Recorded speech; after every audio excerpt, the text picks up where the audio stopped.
Hey everyone, finish watching the next episode of Power Rangers Jungle Fury, One Master Too Many.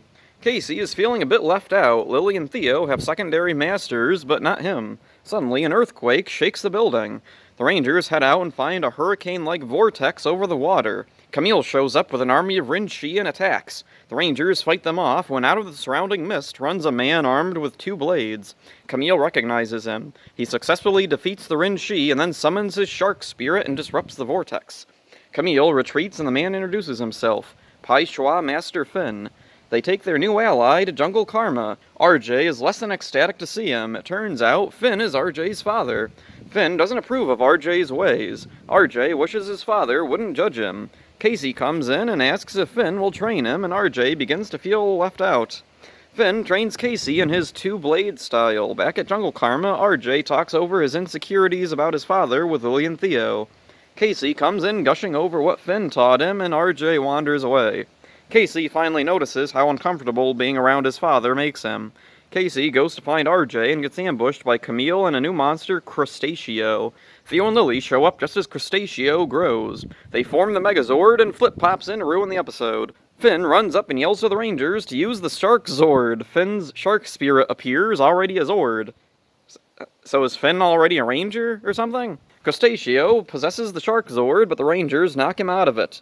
The monster retreats. Finn is dismayed. He's never seen his shark spirit overwhelmed before. Casey finds RJ, and they talk over RJ's feelings about his father. Finn pushed RJ to take after him, but RJ wanted to find his own way. After that, they became estranged. Casey goes back to the others. They're training with Finn. Casey tells him that RJ's training may be strange, but it works. Finn admits that RJ has done a good job. Camille attacks again with an army of Rinchi. Daishi joins the fight and attacks Finn. The monster grows, and the Rangers once again bring out the Megazord, this time defeating him for good. Daishi takes down Finn, but RJ leaps in to save him. RJ manages to match Daishi blow for blow and unleashes his wolf spirit. Daishi retreats. Finn tells RJ he's proud of him. Another pretty good episode. Hopefully this is a sign Jungle Fury's on a streak of quality. One negative though, Finn's entrance. He just conveniently pops in out of quite literally nowhere. No setup, search, nothing. Swoop also popped in out of nowhere, but he was on good terms with RJ, and I assume he may have just been coming to visit him. Since Finn's shark spirit is already a Zord, I'm curious if he's at all responsible for the Solar Morphers. Maybe he's aware of what's going on and came to check in on RJ? Even if they don't get along, he is still a son. RJ and his father's story isn't that original. A father who doesn't approve of their son's way of life, but comes around in the end and accepts him as an old trope, but it sticks around for a reason. It's relatable. It's something that happens commonly in reality. Nearly everyone has a parent or some other authority figure they respect who doesn't understand them for one way or another. Power Rangers itself has had episodes similar to this. A major theme in Time Force was Wes's father not understanding why his son wouldn't want to be part of his business. Back in Ninja Storm, Shane had a big brother who thought Shane should follow the path their parents wanted, and he couldn't understand why he'd want anything different. In Dino Thunder, Anton Mercer doesn't see the value in his son's art. It's a pretty common trope, but usually done well, at least in Power Rangers. Finn as a character isn't too deep. He works for the plot, and that's about it.